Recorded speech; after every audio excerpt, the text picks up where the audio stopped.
რუსეთმა ოკუპირებულ აფხაზეთსა და ცხინვალის რეგიონში სამხედრო წვრთნები დაიწყო. რუსული და აფხაზური მედიის ინფორმაციით აფხაზეთში დისლოცირებული რუსეთის საოკუპაციო ჯარები მუდმივ წვრთნებზე გადავიდნენ და 2017 წლის განმავლობაში 2000 რუსი ჯარისკაცი 40-ზე მეტ საველე გასვლას განახორციელებს.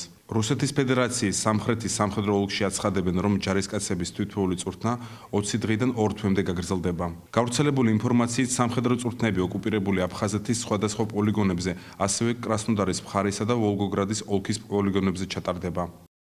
საბრძოლო მომზადების ფარგლებში სამხედრო ბაზის მოტომსროლელები, ტანკისტები და არტილერისტები ცეცხლის წარმოების უნარებს სრულყოფენ ბრონირებული ტექნიკიდან, ტანკებიდან, ზალპური ცეცხლის რეაქტიული სისტემებიდან, 120 და 122 მმ-იანი საარტილერიო დანადგარებიდან.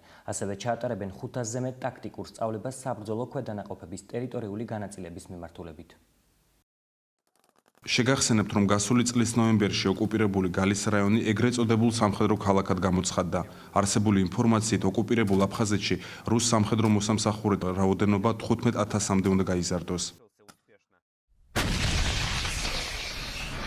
პარალელურად რუსეთის საოკუპაციო ძალები ეგრეთ წოდებულ სამხრეთ ოსეთში სამხედრო წვრთნებს მართავენ.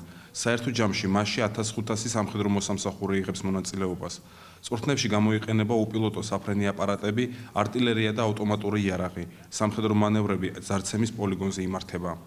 ექსპერტებს მიაჩნიათ, რომ რუსეთის ფედერაციის მიერ პროვოკაციული წვრთნები ზრდის რისკებს რეგიონში. რამაზ საყვარელის განმარტებით რუსეთის ხელისუფლება ერთ და იგივე სცენარით მოქმედებს, როგორც საქართველოს ოკუპირებულ რეგიონებში, ასევე უკრაინაში. ერთ და იგივე საკეთებს რუსეთი. შესაძლებლად უკრაინა და საქართველო პრაქტიკულად ერთ და იგივე სცენარით მუშაობს. სეპარატიზმი გააღვივა, მერე თვითონ სეპარატისტებს დაუჭირა მხარი და მერე სამხედრო ბლოკს აკეთებს უკრაინაში, ეხლაც იბრძვის ერთ-ერთი მხარის გვერდით. ჩვენ სიტუაციაში უბრალოდ საბრძოლო პოტენციალს უმაგრებს სეპარატისტებს. იმისთვის რომ რამე რომ მოხდეს, იტყვის რომ კონფლიქტში ჩაბმულია დაუშვათ აფხაზური ან ოსური და ქართული მხარე. ჩვენ არაფერ შუაში ვართ. ამ დროს ერთიანი იქნება მომზადების დონე თვითონ პირად შემადგენლობას და პრაქტიკულად უკარნახებს პირობებს რუსეთი. უკვე აფხაზებსაც და ოსებსაც. ეს პროცესი ფაქტიურად აფხაზების და ოსების დამონების პროცესია. იმიტომ რომ აი ამ ერთიანი ჯარების და შესაბამისად ერთიანი ვარჯიშების და ამ შემდეგ შექმნით ფაქტიურად რუსეთმა ამ გაუგებარ წარმონაქმნებს წაართვა საკუთარი ძალოვანი სტრუქტურები.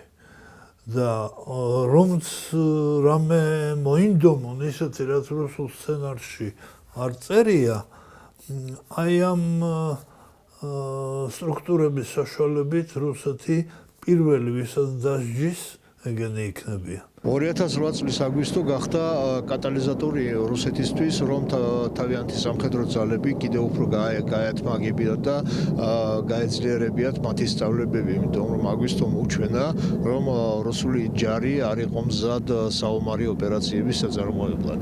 ამის შემდეგ დაიწყო ძალიან ინტენსიური მომზადება. ეს ნაწილები გადიან გაძლიერებულ მომზადებას. ფაქტიურად მთელი წლის განმავლობაში ვარჯიშობენ ყველა პოლიგონზე, რომელიც აქვს მოწყობილი და აქ უნდა აღინიშნოს, რომ ცხინვალის რეგიონი მთლიანად არის ფაქტიურად პოლიგონად ქცეული, იმიტომ რომ ფუნქცია როგორც ასეთი, როგორც რეგიონის მისი ეკონომიკური თვალსაზრისით მას არ გააჩნია და ერთადერთი ფუნქცია ეს არის ის სამხედრო ბაზა, რომელიც რუსებს აქვს იქ განლაგებული და ის მომსახურე პერსონალი, რომელიც ადგილობრივების სახით დღეს არიან ცხინვალის რეგიონში.